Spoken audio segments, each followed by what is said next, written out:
their lives, just at the start. Her title is A Brilliant Life. A Brilliant Life, please welcome Miss Lee Cambigue.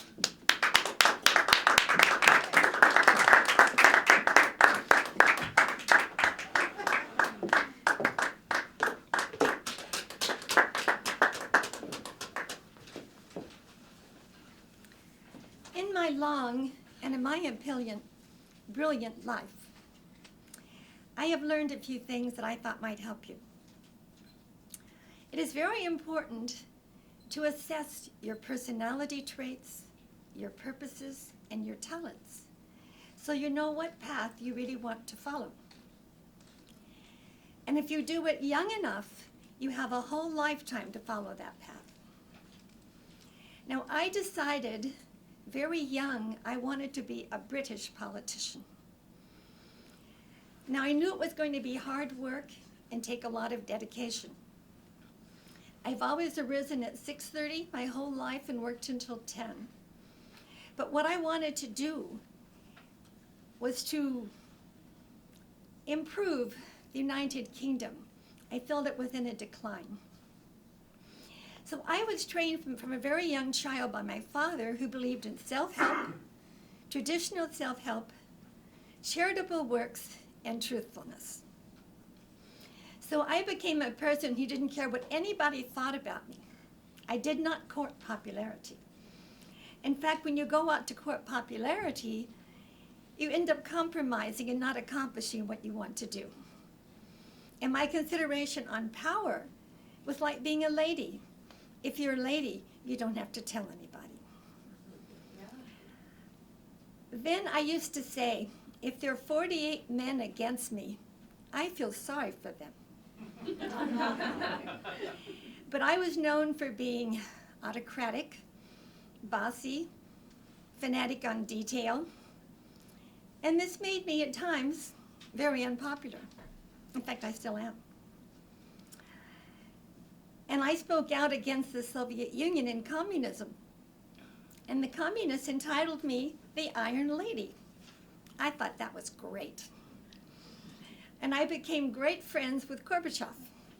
We corresponded personally because we could talk to each other directly.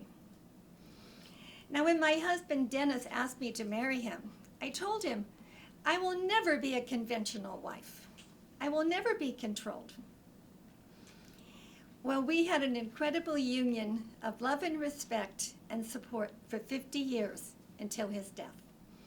We had 2 children, and I was a chemist at that time. I'd gone to Oxford, but he sent me through law school so I could pursue my dream.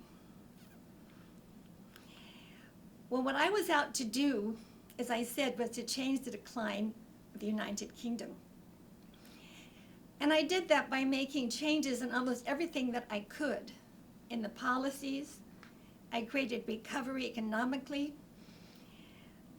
I modernized institutions, and I invigorated the foreign policy. I was determined to achieve all this. I did it with determination and energy. And then as time went on, I became great friends with Ronald Reagan. And we created this school called Conservative Conviction.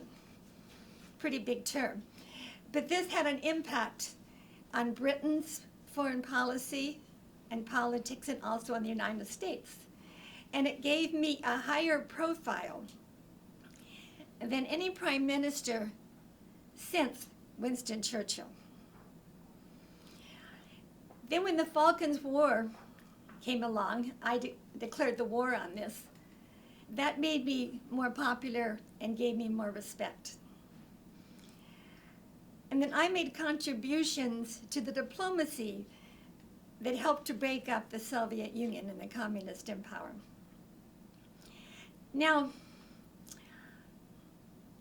as I said, I was considered harsh, and there were a lot of people who didn't like me. In fact, I'm sure upon my death they'll have a major celebration. Anyway, I was forced to retire. It was more than I could fight at that point. However, I retained my space in politics. I toured the world and lectured for another decade. I also wrote 3 books. Now, I still retain a controversial figure in Britain politics. And as I said, they will celebrate my death. I was likened to a battleship at full steam ahead. Probably more like a battle axe. Anyway, my policies are still at the core of British politics. And my wish for all of you is that you will assess your personality traits, your purposes, your talents, so you may have the brilliant life that each one of you deserves, and do it as soon as possible.